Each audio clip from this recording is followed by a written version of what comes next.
Let's sew a binding on this tank top. You're going to cut your binding about 2 inches by the length that you need.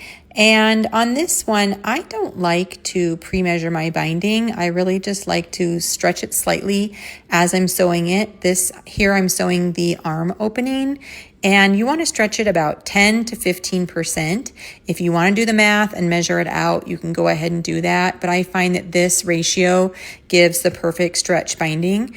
And then a great tip for binding is to do some top stitching. You can top stitch with your cover stitch machine, as you can see that I'm doing here. You can top stitch with a double needle on your sewing machine. You can even top stitch with a zigzag stitch. And I love to do that on swimwear, but not here on the tank top. So top stitching helps the binding lay nicely and should help everything just to look really great on the front and the back of your tank that you're sewing.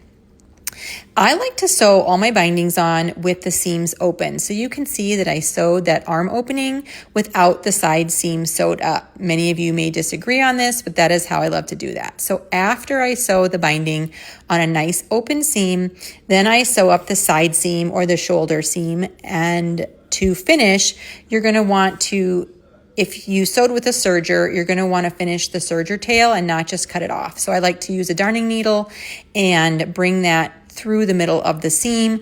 And this just gives you a nice, perfect underarm and finished seam here, or shoulder seam.